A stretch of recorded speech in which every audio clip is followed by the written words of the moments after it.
Everybody start going ahead and making your way in if you hadn't finished from the lobby yet. I know you guys are having a good time talking, but we got to go ahead and get class started this morning. All right. Let's go ahead and open up class this morning with a prayer, okay? Bow your heads with me. Dear Heavenly Father, we thank you for this lovely morning that we get to come together and read this part of your word and learn more about Joshua and how you've worked with the children of Israel, and help us to see that and to know that you are our God and how you plan to work in our lives as well. In your Son's name we pray. Amen. All right. So we got a few new faces here that I haven't seen every week. So just a quick recap. We're in Joshua. Now, the book of Joshua is a history book in the New Testament, and we've already gone over the first 10 chapters. We're going to be picking up at the end of chapter 10 and continuing on through the rest of this portion this morning. We've already covered Israel having their change of leadership.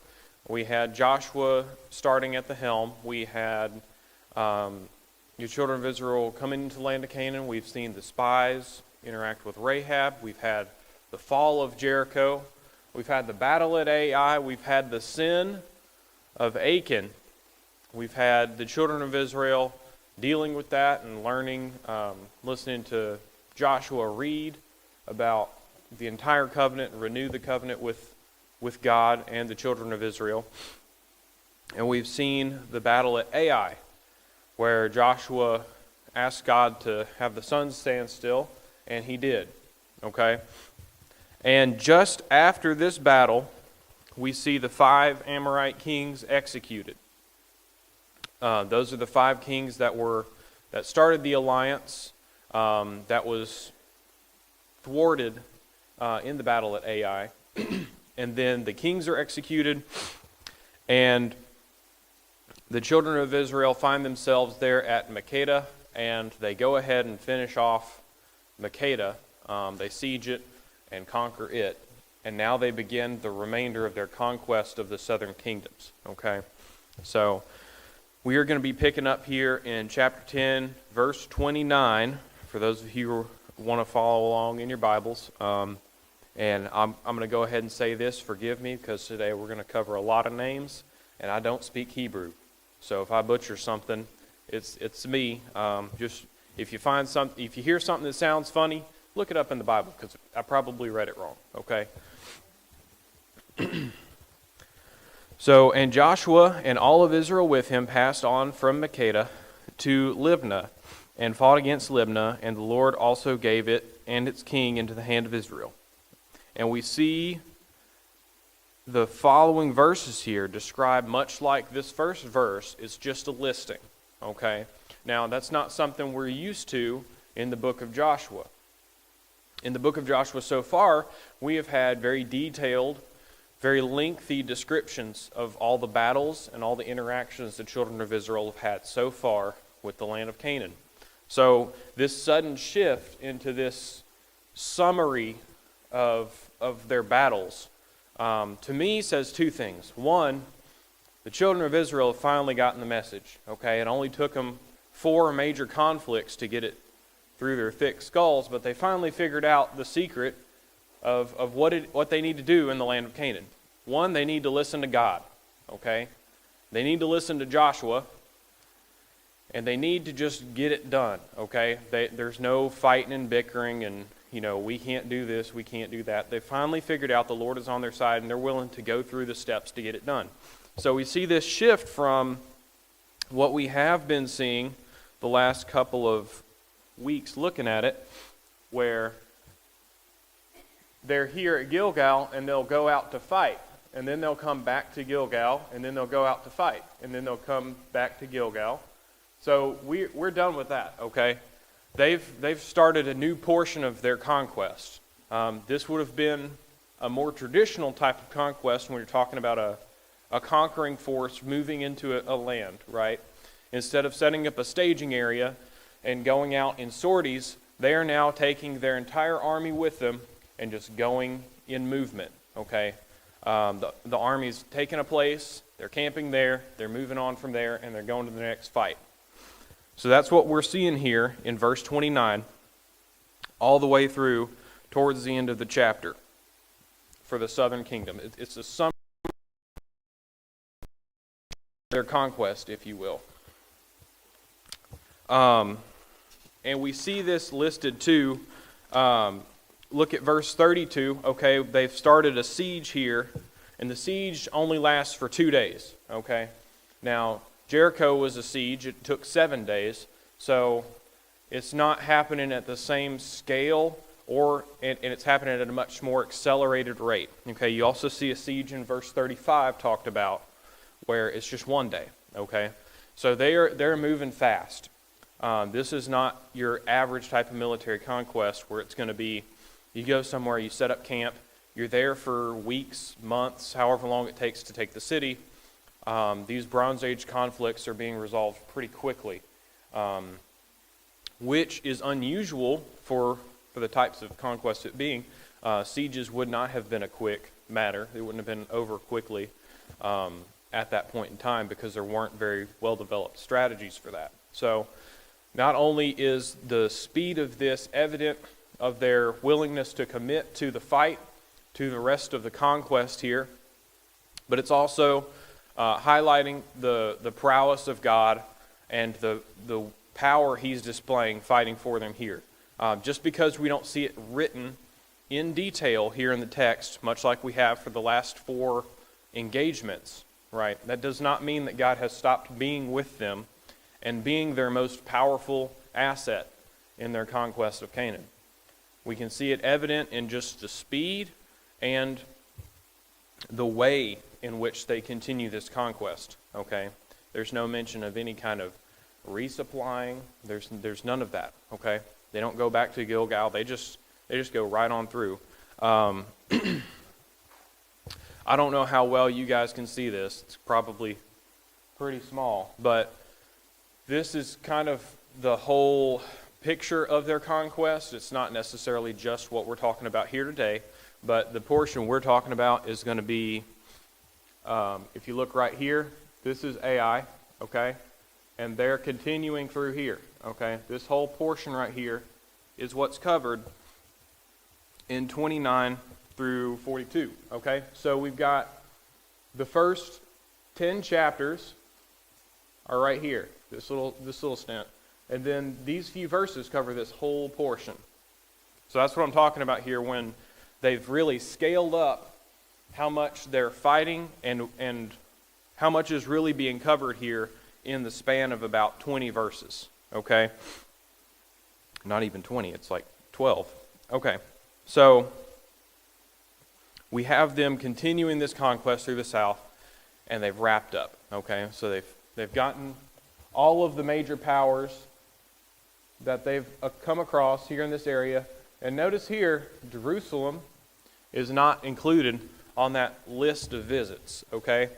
We know that for 2 reasons. One, because later in Joshua and even in Judges, we see that Jerusalem's conquest begins. 2, because they just fought the battle at Ai. The king of Jerusalem brought most of his forces to that battle. So they wouldn't have had to go to Jerusalem itself to really remove Jerusalem as a large military power. And that's what this conquest is, okay? This conquest is not a systematic removal of peoples, even though we see that when they get to a city, they don't leave anyone alive, okay? That's not saying that what they're doing is going through and systematically purging the land. What they're doing is they're removing the strong military fortresses and the powers of the area so that they can then move in and occupy this area. And then, after they've done that, they can begin to remove the remainder of the people, okay? After Joshua has finished up in the southern portion here, in this little area, they go back to Gilgal, okay?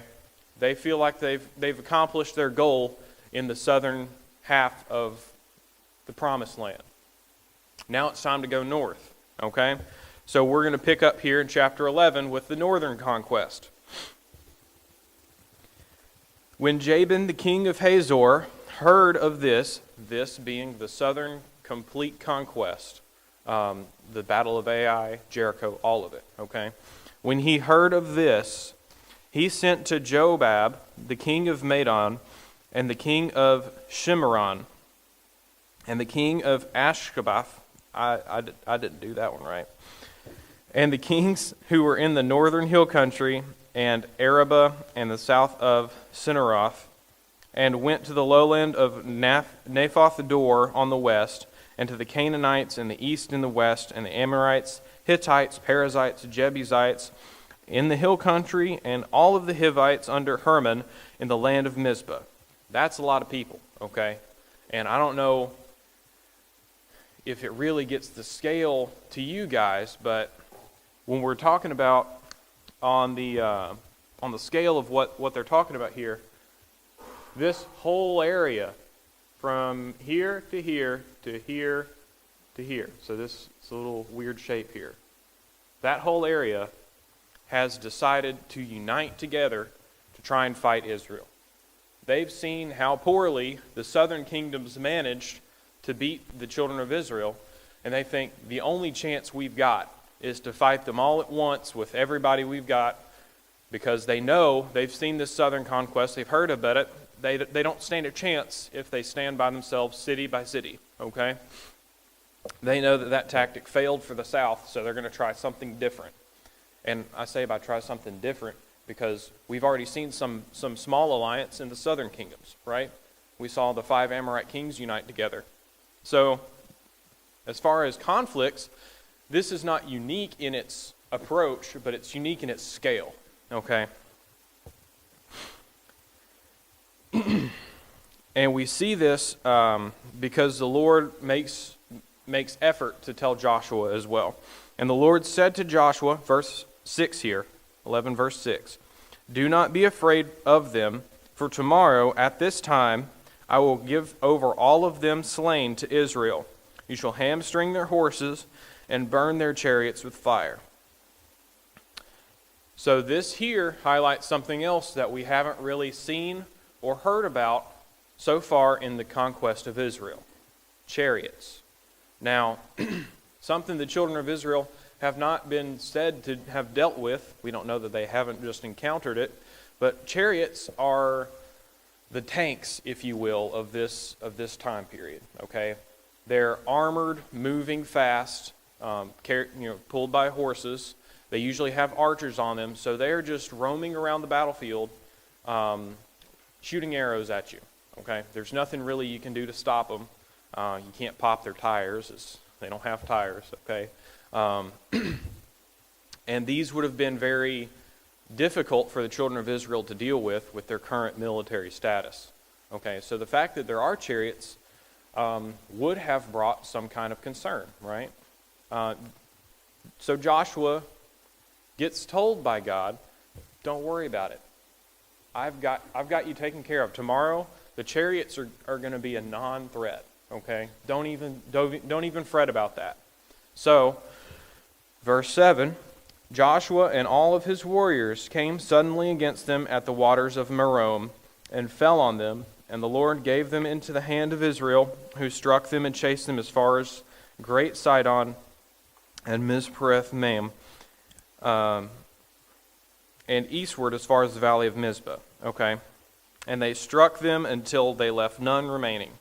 Now, this is another thing we've seen happen where Israel makes this kind of movement against whomever God has told them to go and fight, and they're caught by surprise. That's one of the reasons, I think, why the chariots were a non-issue, okay? Because with a chariot, you've got a lot you got to do. You got to get your horses ready, you got to hook them up to the chariot, you got to get your archers ready, get everybody on the chariot, and then you're ready to go to battle. You got to get in formation, get everything set up.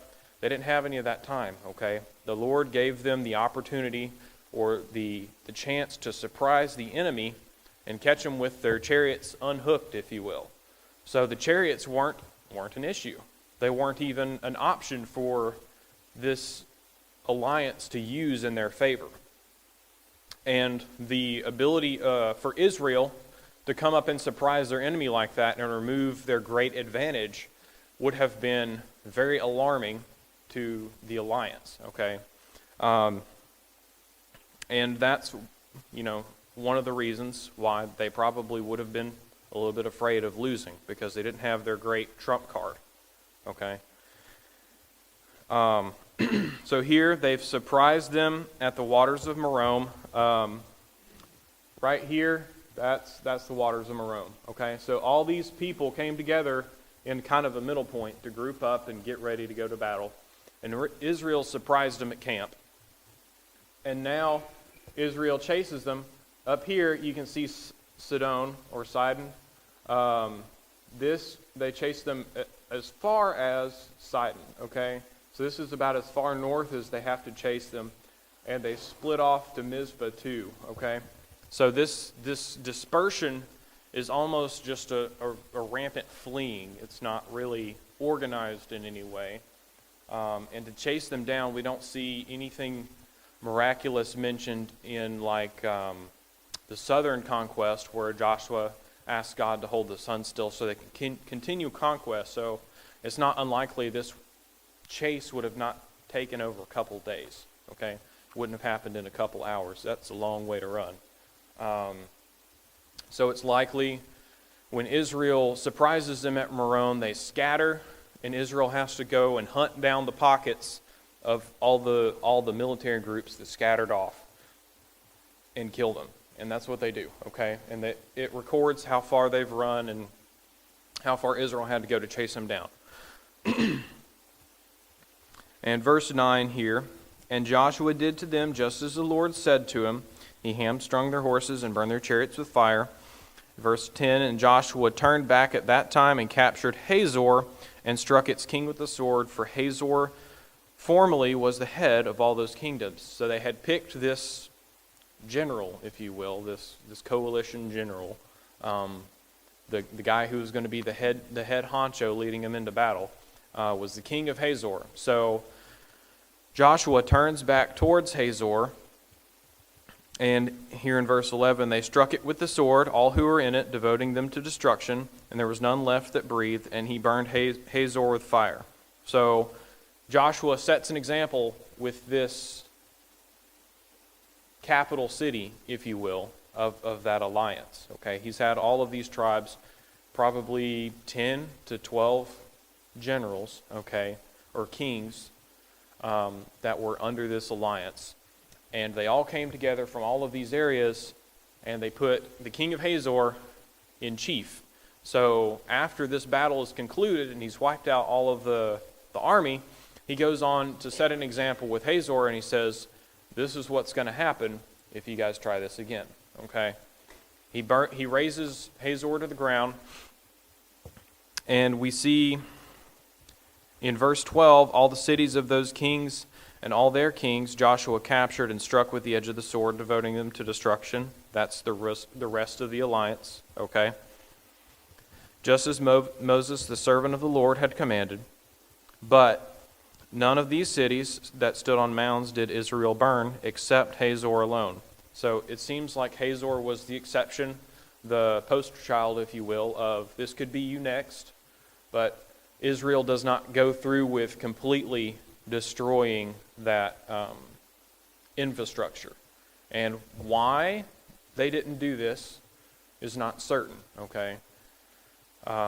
It says here that he carried out all the things that God wished of him, so it doesn't seem like God necessarily wanted them to completely raze all of these cities to the ground.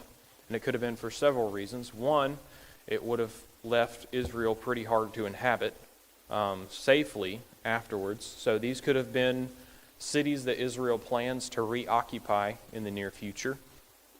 They would have, like it says here in the Bible, they were set up on hills. So they would have been better defensive positions if you're trying to set up a territory here. And if you notice on the map here, we're kind of up here in the northern part of Israel. Okay, so this is a bookend, if you will, on the kingdom of Israel. They've set up this area that they've cleared out of the major strongholds, and They haven't completely burned them all to the ground because they might need those in the future, okay?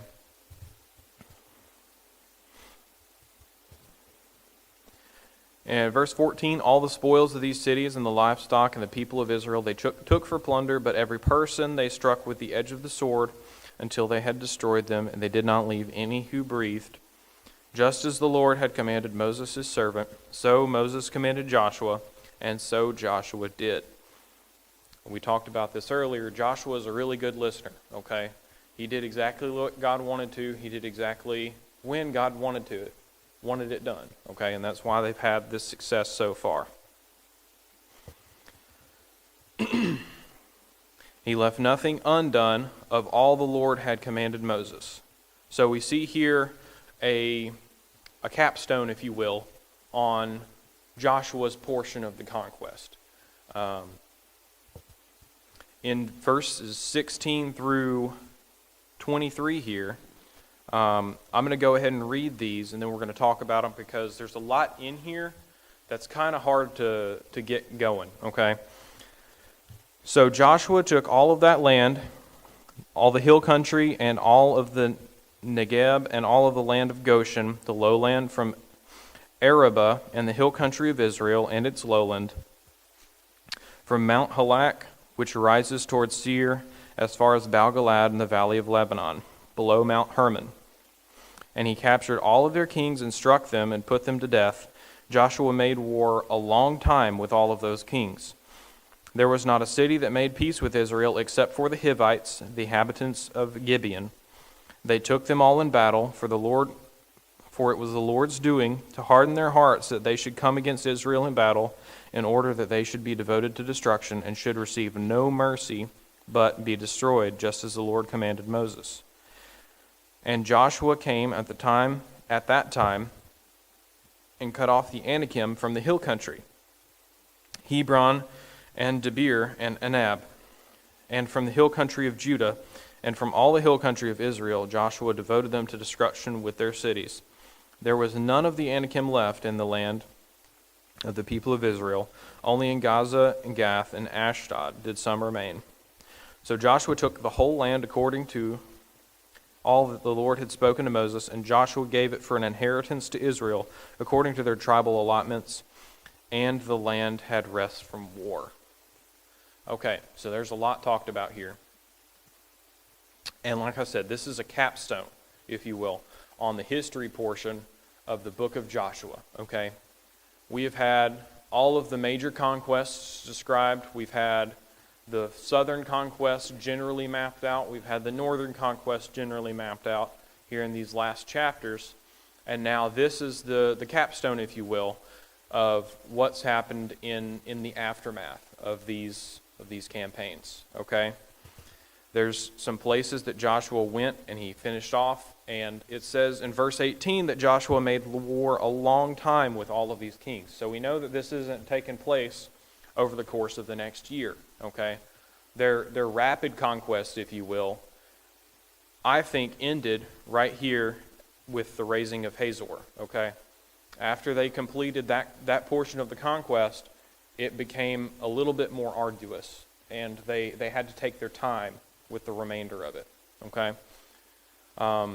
That's probably for several reasons. One, we see that God made sure that they got a few good strokes in before they had to really finish it off.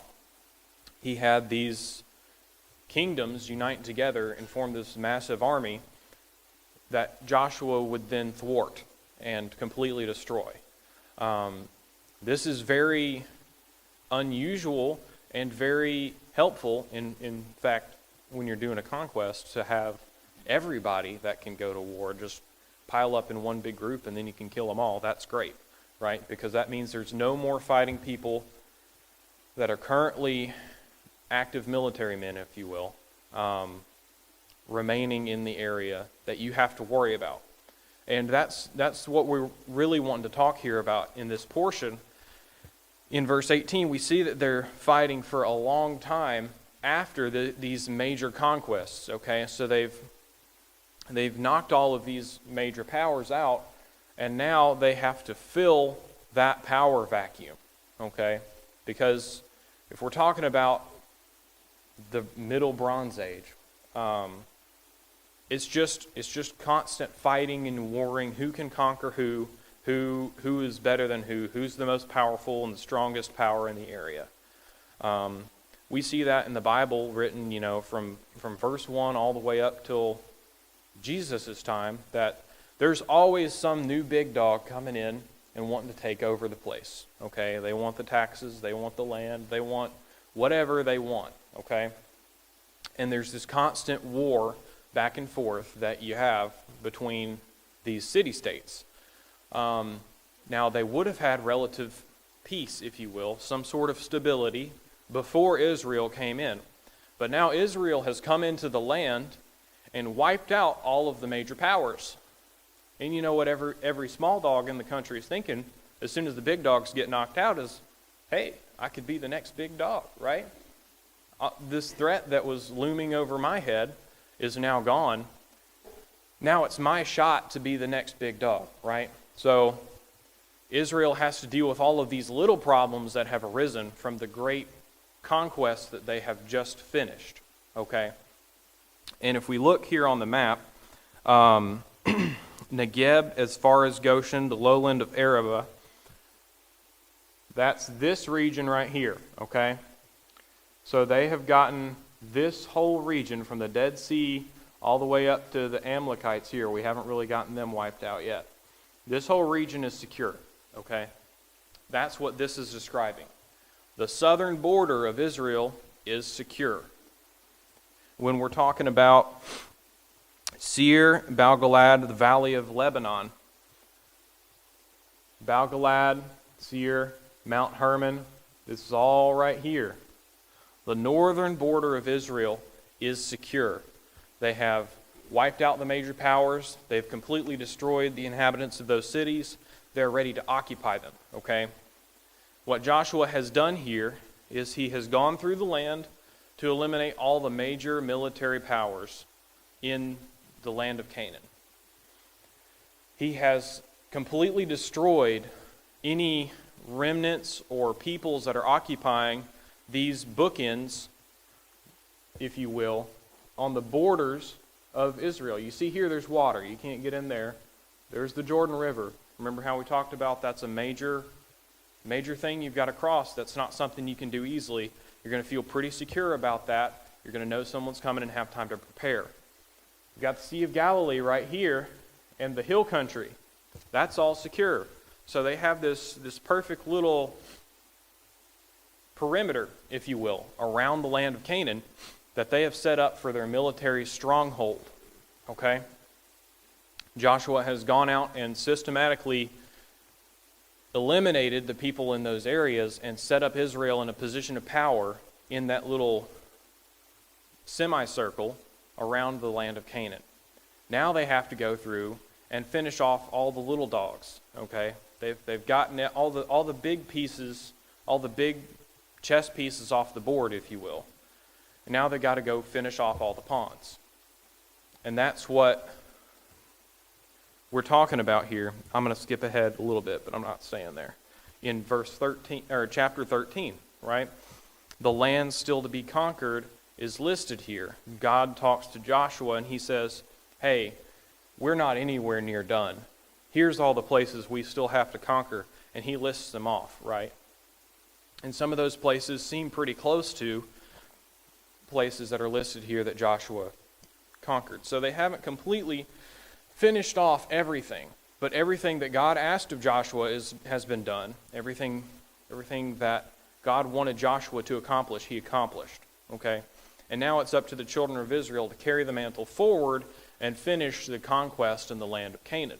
But we don't really see that in the remainder of the book of Joshua. We see that start up at the beginning of Judges, okay, chapter 1. That's where the conquest resumes.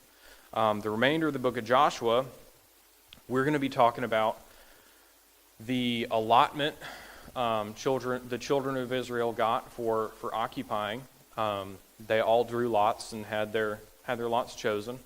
But as far as conquest, we're pretty much concluded. And that's why we see here in chapter 11 this capstone of the conquest. It's kind of a wrapping up of this part, this chapter, if you will, of the book of Joshua. And we see in verse 23, it says, and the land had rest from war, right? So they're taking a breather to occupy and then resume their conquest. That's where we're at, okay? Chapter 12, I'm going to touch on chapter 12 briefly, but chapter 12 is really the exact same thing that we just had. It's a capstone. It's a complete summary of all of the kings that Moses defeated and all of the kings that Joshua defeated in conquest. Okay, so it's just a listing. This is done for a few reasons. In ancient times, this would have just been like a bragging rights kind of thing. We beat all of these people. And it's also important to just have this perspective when we're talking about the history of Israel, who Moses dealt with and who Joshua dealt with, just to make sure there's that clear separation of who did what and when. Okay? We see also here, at the end of the chapter, it says that 33 kings in all is what, verse 24 of 12, is what Joshua did. Okay, 33 kings, which sounds like a lot, and it is. But if you really think about it, we've seen 20 of those already. Okay? So we saw Jericho, we saw the battle at Ai, that was 7 out of the way right there. We saw Makeda, so I keep saying that backwards. So that's 8. We see the coalition in the north. By my count, that's best guess 10 to 15. So we're on the edge of, or at, or a little bit above 20 by the time we finish the major campaign portion of Joshua's conquest. Okay, so the remaining kings that they wipe out are just some afterthought of the major conquest that we've already covered here in the main portion of the book of Joshua as far as the history. So there's not a lot left that we don't read about, okay, that we don't see. And the other reason they record this is because if we didn't specifically talk about any one of those kings, they wanted to make sure that it was mentioned that Joshua took care of the problem, okay? Now in chapter 13, yes, sir? This campaign, well, as far as the first portion of the campaign, like the major portion, Jericho to Ai would have been pretty quickly. That would have been one season, okay? If we're talking a season, it's going to be a couple of months. The northern campaign could have resumed in the next season, or it could have been following immediately after. It's really depending on how quickly they went through the southern campaign. We see the southern campaigns listed very rapidly. They had a siege for one day. They went and fought these towns. So it's very possible that everything you see on this map, all the red arrows, all of that is probably one campaigning season, one military season, which would have been, the summer months, okay? And then Israel would have regrouped in the winter. They would have obviously occupied some of these lands, and then they would have resumed the fighting after that. And it says that Joshua fought with these kings for a long time. So we know that it wasn't just one campaigning season that we're covering here as far as the kings and the conquests and the battles, but this major portion we've already covered was probably over pretty quickly, and then the remainder had to be dealt with. Here in the end of the chapter, when it's talking about the Anakim in verses 21, okay? We don't really see any mention of them in the southern campaign, but when it's talking about where they're trying to run them out of, it's right here, okay? So remember what I was talking about with that power vacuum is the Anakim were probably one of the underdogs, okay? They were either a neighboring or currently living in that area underdog. And all of these major kings have been wiped out. And while the southern kingdom campaign, or the southern part of Canaan's campaign is concluded, Israel's gone north to resume their campaign. The Anakim are like, hey, who's in control now, right? So they think that they can sneak into these places that Israel's already taken care of all the threats for, and reoccupy them to become the new power. And we see that Joshua has to deal with this by running them all out and killing them. And it says there's none of them left except for where he ran them out to in Philistia, okay? And it lists several places in Philistia where they're still alive. So this is probably going to be a common back and forth for a little while. They've removed all the major threats. They've set up this security around Israel. They don't have to worry about the external coming in as much, but now they've got to deal with the internal uprisings and who's got power of what and who thinks they can be the next top dog. And Israel's going to be dealing with that for a couple of years probably to come after this major portion of the conquest is concluded. We don't have any evidence of that happening in the northern kingdom, and it could have been because they left those cities not completely burned and destroyed. They could have had those as some strongholds that they were able to set up a more firm hold in the northern part of the kingdom. But it doesn't mean that it wasn't something they had to deal with. This would have been, when we're talking about the lifespan we see recorded of Joshua, we see in the book of Judges, Joshua died at the ripe old age of 110. Okay, if we're estimating how old he was when he started this campaign, he would have been, by my guess, at the latest or at the oldest in his 70s. Okay, so if we're talking about a general span of time of how long Joshua had authority over Israel and was helping Israel deal with these conflicts as they came up, probably 50 years. Okay, now that's not to say that this portion right here would have been over rather quickly. All the major conquests would have happened when Joshua was leading the whole of Israel in battle. And that's what they would have used this for.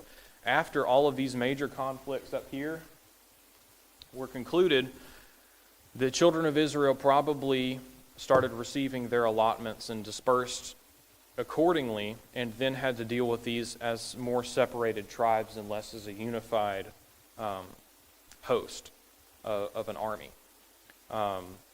We see that in Judges a little bit when Judah goes to take their portion.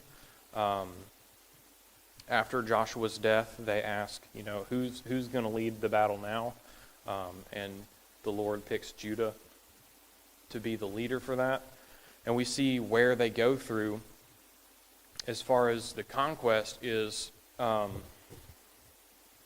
this area all the way through here. So they resume conflict in this area, okay? So they've removed most of these big powers, but they haven't really run everybody out yet. And that would have been what the remainder of this time, this 50-year span would have been. They've completed the major portion of the conflict and set up these defensive perimeters around Israel, strong points, if you will. And now they just got to finish running everybody out. And that's going to be a lot more arduous than the conflict would have been so far, because like we see that God helped them out a lot by getting them all to group up in one place for these major battles. But that was a good question.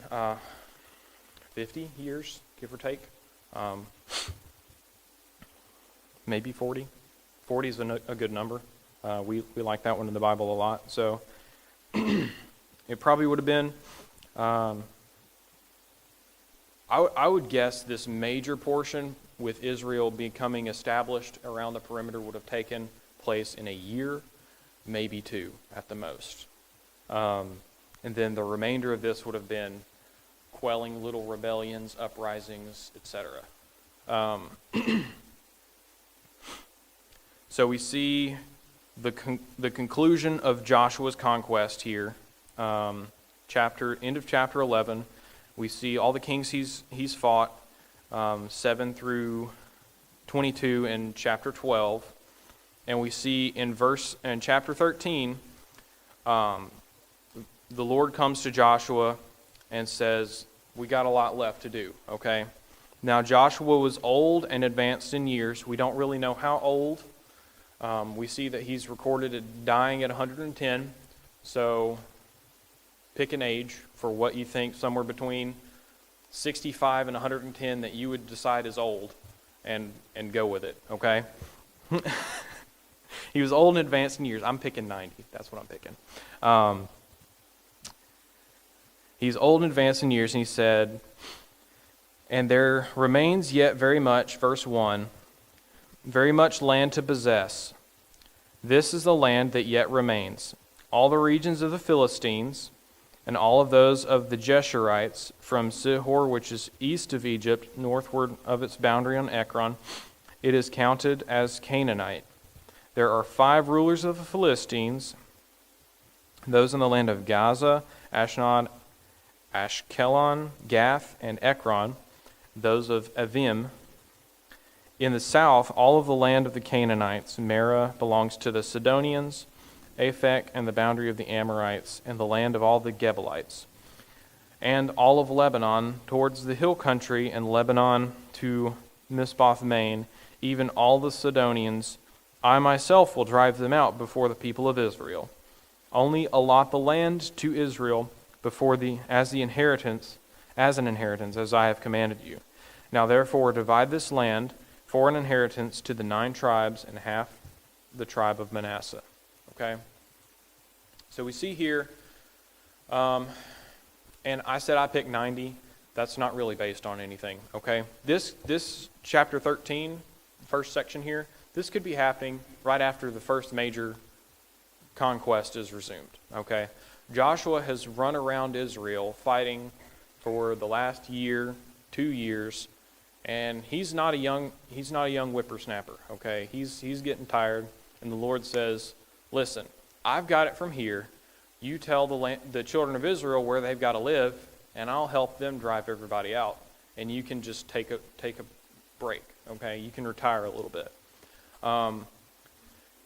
Now, that's not saying that Israel would not have come to Joshua for consultation, or, hey, we're going to start this. Can you send somebody to help, or anything like that? That's just him taking a step down, if you will, from the military leader of that time. Okay, so he wouldn't have been the one at the front of every battle from this point on, at whatever age you're picking for him to be old enough.